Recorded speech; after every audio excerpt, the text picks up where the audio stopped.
This is the Roller Coaster Podcast, and I'm your host, Lucy Q. Life is a wild ride. It has twists and turns. It's scary, exciting, and downright fun. So throw your head back, arms in the air, and come along with me for the ride. Life is like a roller coaster, baby, baby. I wanna ride. You shouldn't be alive are words that many of us have or never will hear. To Bobbi Kahler, those words led her to rebuild her health and become a vibrant athlete.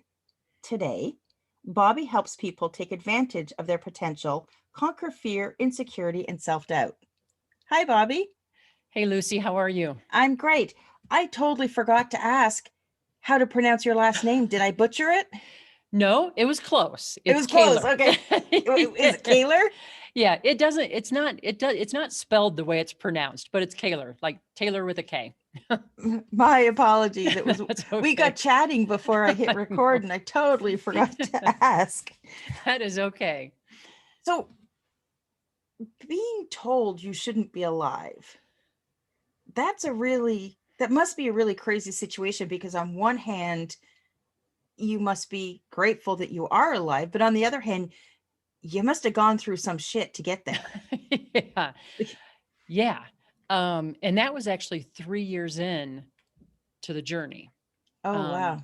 Yeah, it was it was March 6, 2003. That's when I collapsed.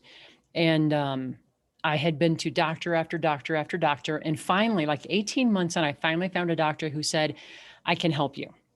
And she told me, she's like, from this point forward, it'll be at least 2 years. And she's like, and that's if you do everything right, which is kind of hard to do sometimes. But I started doing everything that she told me, and I had a few setbacks. So when I finally went to this other doctor, we'd moved back to Chicago by then.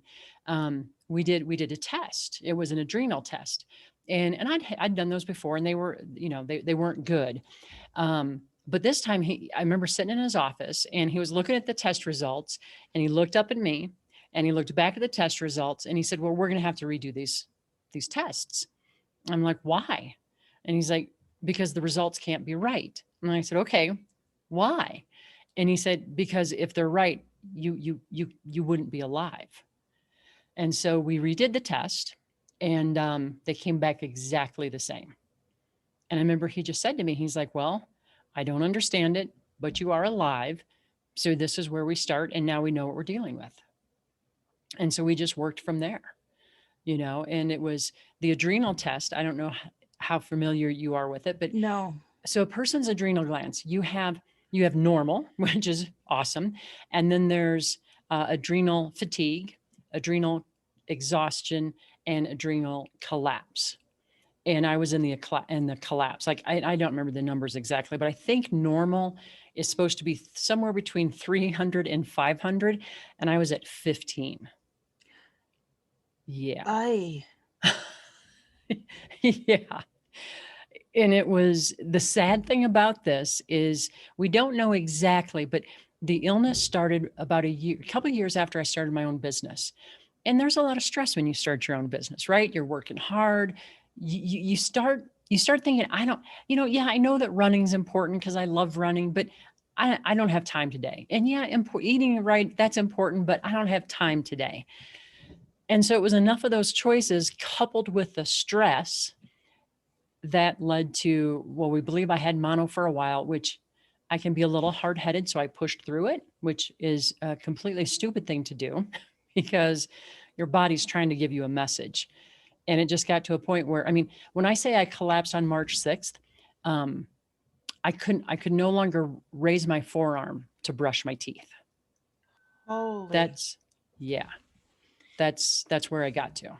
And it's funny because in my own life, I use the analogy that, the universe whispers to us.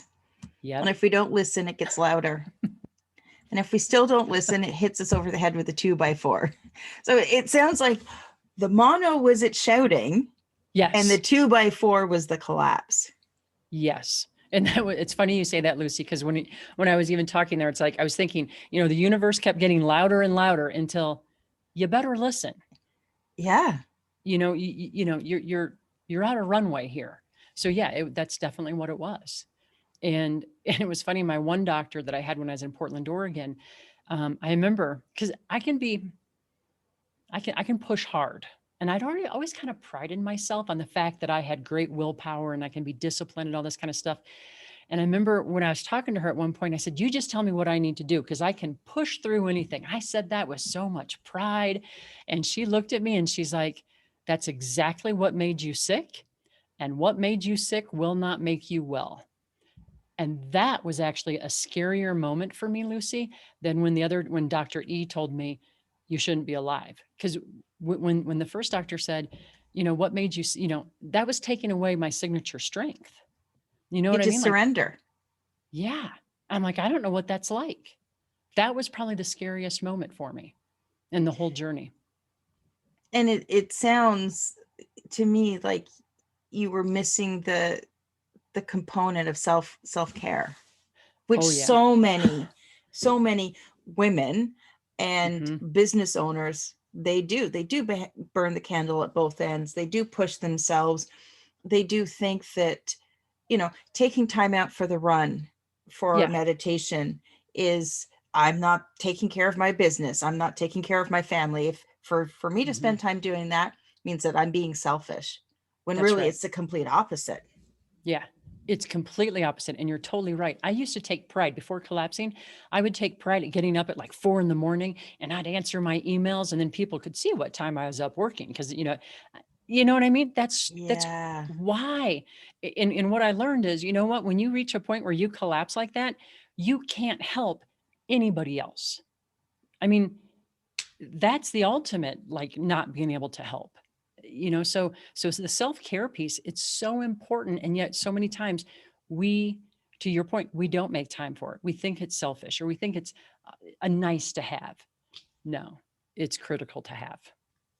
And for me, I never, I don't even know if I knew the word self-care, but it took me hitting a rock bottom Hmm. before, even going on a journey of self-growth, self-improvement, but understanding self-care and gratitude and all of these really critical elements that I find so many people are missing. It's just not part of the conversation. Mm-mm. No, and it's sad. And I think it often does require us. Well, it shouldn't require us, but often it happens when we do hit our own version of rock bottom. And then it's finding your voice and being vulnerable in sharing your story. And I think that's critical. And Hmm. that's one of the purposes behind this podcast is share your story. You don't know who it's going to help. Yeah. And it's also born from, I went through that struggle. So if I can help somebody else if I can bring somebody the tools and resources, then maybe I can make somebody's life a little bit easier, or give them something for their journey that they may not otherwise have access to. Right. And also letting people know you're not alone, right? Definitely. Because sometimes that's what we need to that's what we need to hear. And actually, what my one doctor, there's been a few people that he's treated after me with similar, and actually my test results were even worse. But he's reached out and he's like, would you be willing just to talk with them, just so they know that there's hope, that no matter where they are right now, that there is a way forward. And I think, absolutely. I will always do that because I think that's what we need in those moments when things are dark.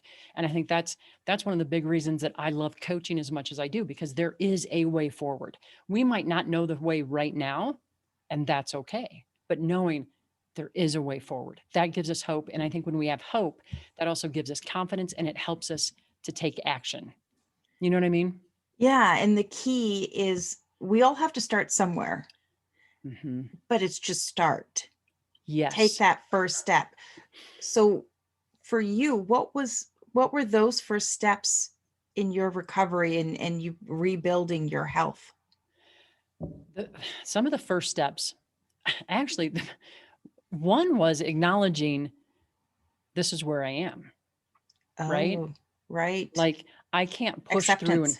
acceptance, right? This is where it is. I remember one of the early doctors told me, he's like, based on his research, he's like, I think there's only like a 3% chance of you recovering. This was early on, Lucy. And talk about hard-headed. My first question back to him was, okay, but when can I go for a run again? Because I'd always been a runner. He was like, not You're getting not it. hearing me. Where's that 2x4 again?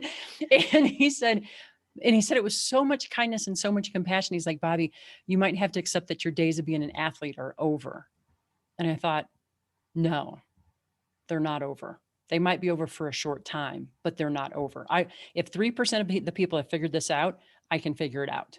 And so when we went home, he was my boyfriend. He's now my husband. He said, wow, this really isn't fair. He said, I feel bad. I'm like, it doesn't matter if it's fair. It is. So that was the first step, accepting it, because we could spend so much time, railing about it's not fair. It doesn't matter. It is what it is. It's what you're dealing with. Yeah. It's what you're dealing with now. And before that, I don't think I was very good at that.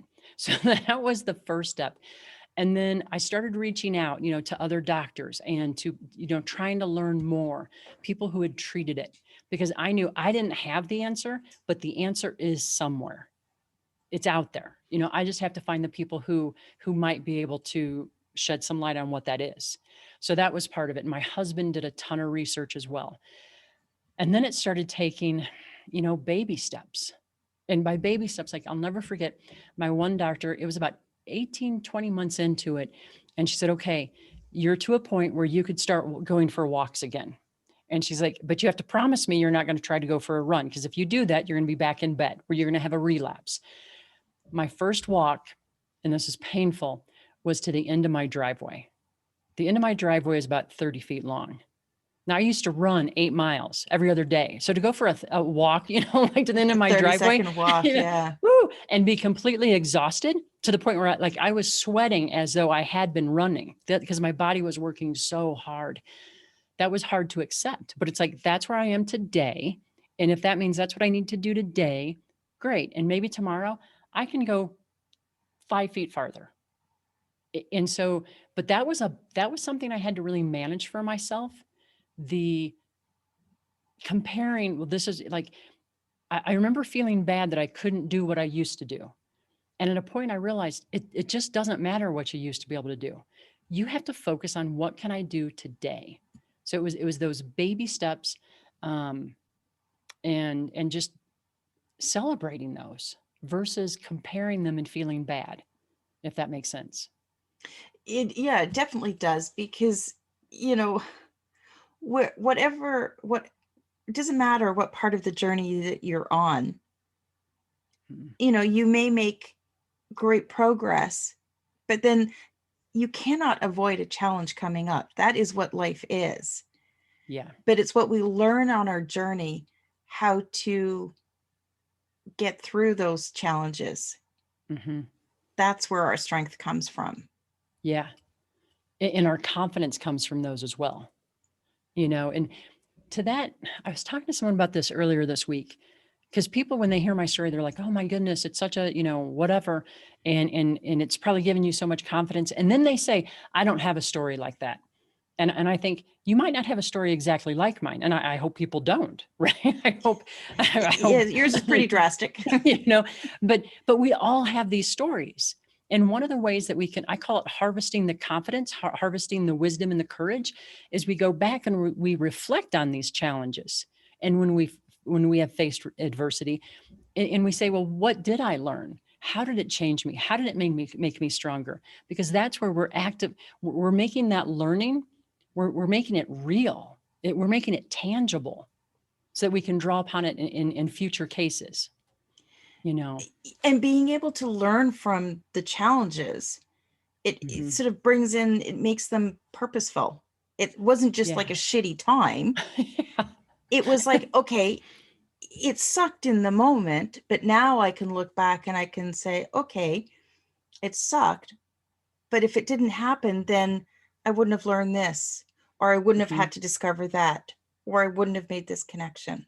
Yeah. It gives us meaning in a way. Yeah. I was on someone else's podcast and she asked me, she's like, if you could go back and not go through that, would you? I'm like, I don't even know if I have an answer for that. Like, but as I reflected on it, I thought, wouldn't want those 10, because it was a 10-year journey back to health. But the way that it changed me and helped me grow, I wouldn't want to cheat myself out of that. You know, Yeah. I mean, maybe if you could go back and make it 5 years instead of 5 years 10. or like 10 months, maybe. Yeah. Can I hit That'd be fast better. forward on this? Yeah. Yeah. And, I've done the same thing in my life is when I look back on challenges and, there's the pivotal moment. I hit a crisis point where I was done. I was so Mhm. exhausted. I just wanted to tap out. I was done. And it was really, really horrible. It was really scary and I felt completely alone. Um, but I look back to that very, very dark day with gratitude Mhm. because it was, I can look back and say, that was the day I met my other self, my true Yeah. self. Yeah. And it's hard. And it's been a 4 or 5 year journey to get where I am today. Mhm. And I'm still learning. We're all still learning. Um, but I think you do have to be able to look back. Otherwise, what was the point? What was the What was point the of learning point? that lesson? And ironically, if you don't learn from those challenges, they sure as hell come up again They're going to because show up. the universe will keep giving you that lesson until you finally learn what you're supposed to learn. That is exactly right. It's part of the journey that we go through, you Yeah, know. there's a saying out there. It's had one of my old bosses used to say this: "Hit me again. It feels so good when you stop." So that ties right back into the 2x4 analogy as That's well. right. It's just like, no, please. Okay, I've learned my lesson. Can we Yeah. continue? Let's move on to a new one. You But know? not right away. Yeah, give me a break in a Can I while. have, yeah. Yeah. Now, how did that experience in that 10-year journey, how did that bring you to where you are today, where you're coaching and you're helping other women? Well, before I got sick, I was also doing training and coaching and speaking. So but I think that it's just added a new dimension to me, because it's, I feel like people really they need that kind of support. And especially in today's world where there are so many challenges and we're moving very fast that, um, I think that we need, I don't know, just that person who can come up alongside you, partner with you, and help you understand, hey, I'm not alone, number one. There is a way forward, number two, and together we can figure it out. I never think that I have any of the answers, you know, but I'm good at helping people find the answers.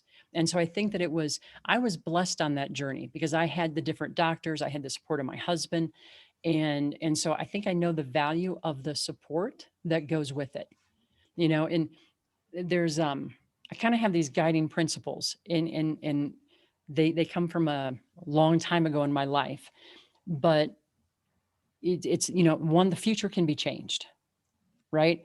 It doesn't matter where we are. It just does not matter where we are, but the future can be changed. It is not written in stone. The second one is that we can change our own future. We can be the hero of our own story. And then the third one is that we don't have to wait to get started, right? I firmly believe that we can learn what we need to learn along the way. Um, and that's a key part, I think, of what I do is I help people say, okay, this is my destination. This is where I want to go. This is what I need to learn. And here's how I can do it. And that for me is what my doctors did, right? I never gave up on that. I am an athlete. Even when they said, you're never going to be an athlete again, I had that in my head. I am an athlete. And I was committed to that. I didn't know what it could look like for sure. And ironically, I'm more of an athlete now than before than before I got sick. I mean, I'm doing stuff now like I'm cycling mountain passes. I didn't know that was a thing before I got sick. What? Yeah. And I like it. That's the weird thing. But that's what they did for me. And I think that is plus, after I was sick, I took time to go back and get my graduate degree so I could study this more, because it's like, okay, this is important. So why does this work? Why did this work for me? And so all that kind of fueled it together, you know. And I think, the first truth that you spoke about with the future can be changed. I think people fall into the trap of thinking that their future is already written. Yes. But I just had a thing pop into my head with Back to the Future. Mm-hmm. I don't know if those are trilogy. That's a trilogy that we've watched. I I don't know how love many those. times. So do you remember the piece of paper when at the end, Jennifer, at the end, whatever was written on it, you're fired? She Oh, I opens did. it up and she goes, it disappeared. And the point was, the future isn't written. It's up to us to create. Yeah. And that's it, is that ultimately, whatever we want our future to look like, it begins Mm-hmm. with the choice that we make today. That's exactly right.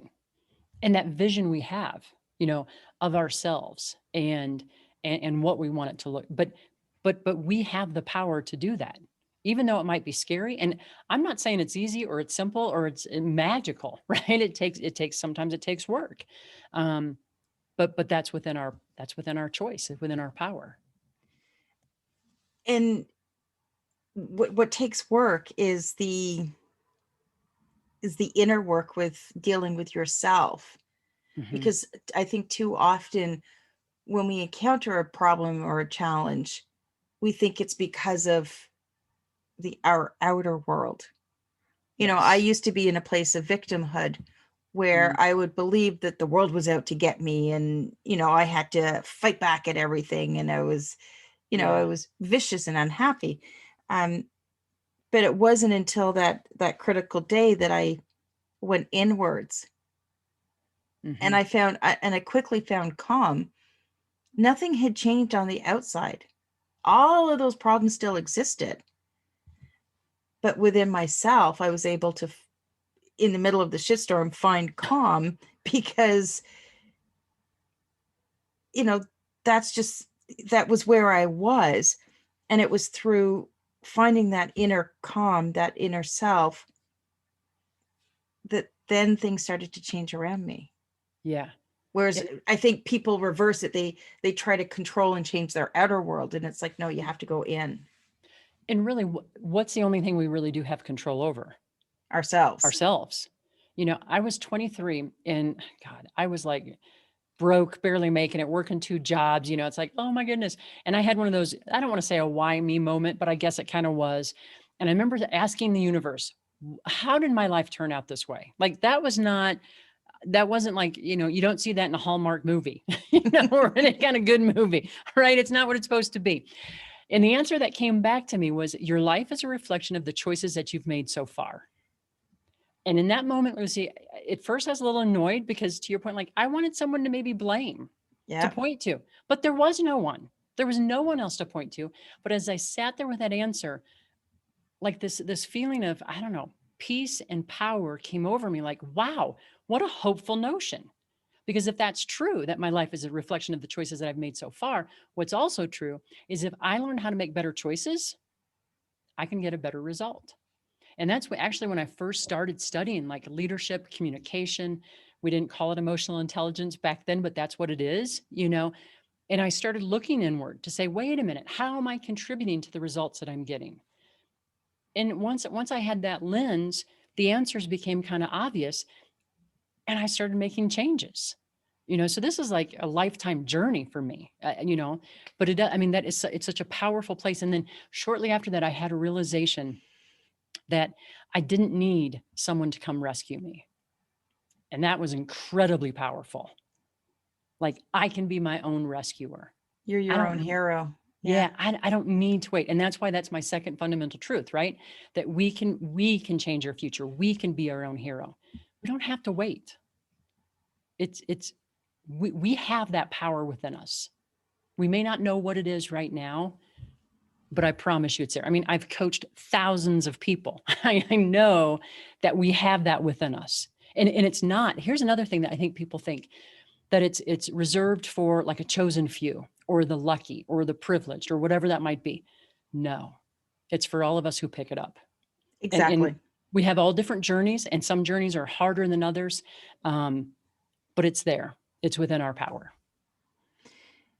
And I think, your last component of start now, Yeah. I think that ties back to sometimes people look for the perfect moment. Oh, yeah. They use the if then. Yeah, exactly. And there's no perfect moment. No. The only Oh, perfect moment is right now. now. Just start. Right? Just It's right now in this moment. and it's in you do have to make that hard decision. Hmm.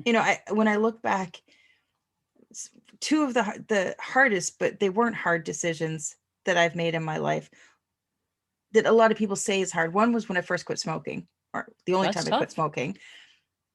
But that's what people say. I've tried 10 times, I've done this, I've done that. But for me in the moment, it was a very easy decision to make Hmm. because it wasn't a decision for me. I got 2 blue lines on that pregnancy test, and That's it. that's when I just kind of guess I'm not smoking anymore. Yep. And it was that simple. That was the end of it. Yeah. And it was the same with drawing the line in the sand and meeting my new self. Was I was so tired of being Mm, that other person. I was so tired of trying to be something that I wasn't. yeah. I was tired of being pissed off, angry, unhappy, all of those things. Yeah. So it was hard, but it was also very easy. Yeah. Isn't that an interesting like juxtaposition? Because I've had some of those similar moments, different context. But it's like, yeah, it can be perceived as hard. But when you look at the decision, the choice, the way that I'm looking at it, there is no choice. You know what I mean? Like this is the way it had. This is the only choice, and that I think makes it easier. Definitely. Now, how is it that you help other people go through their own journeys? In terms of what we work on, Yeah, like how do you help people? What are some of the things that you do, and how yeah. do you help people solve challenges? Okay. So my overarching framework it's called the intentional change theory, and it's been studied since 1969, and it's based in neuroscience and all this kind of stuff. So there's a lot of sciencey stuff that I'm not going to go into, but it's based in science, and it's been proven to help people make intentional, desired, and sustainable change. And it really begins with that. What is the vision that I have of myself, right? Or of my future? What's that ideal self, that ideal future? Um, and here's what's really critical about, and that's the most important step because it drives everything else. And what's really important with that is when I'm working with people to help them dig deep enough to make sure it's what they really want and not the shoulds that they're taking on from other people. Right. Because we do that, right? Oh, for sure. A lot. Oh, I should do this, but it's not at my core what I actually want to do. Right. So getting to that core of who we really are and what we really want.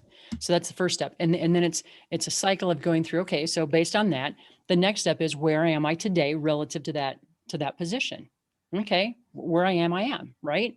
If you think about my health thing, my ideal self is I am an athlete. Right now, I wasn't an athlete at that point because I was sick. So my real self was, okay, this is where I am today. What's the gap? What do I need to learn? That's the third step, the learning agenda. What do I need to learn?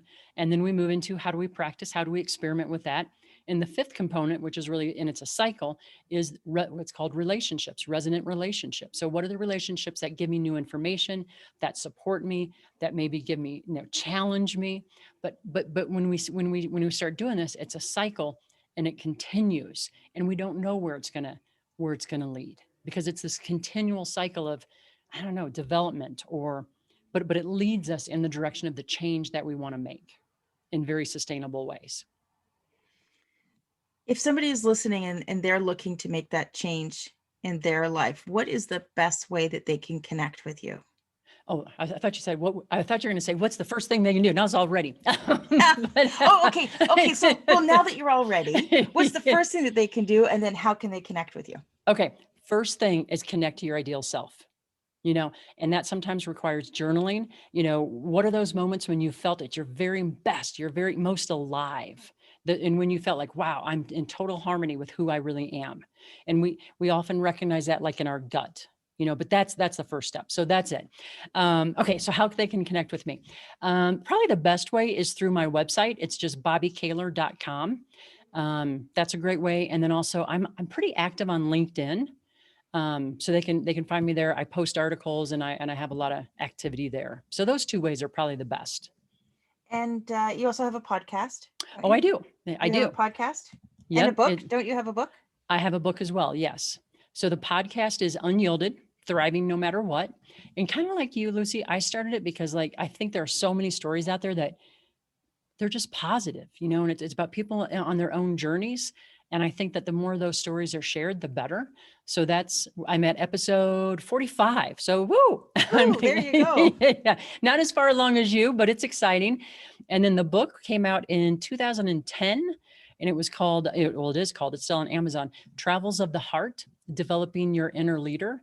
And they're very short kind of vignettes, questions to kind of help people develop their own, what I call that inner leader.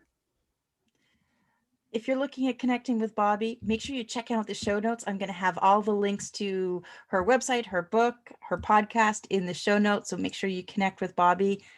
And thank you so much for joining me today and sharing your story. Oh, it was an honor to be here. I just hope it was valuable. Thank you.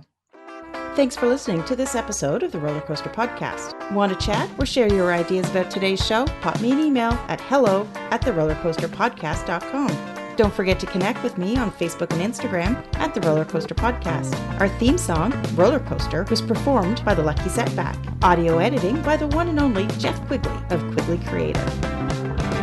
Life is like a roller coaster, baby, baby. I wanna ride, ride, ride, ride. Life is like a roller coaster, baby.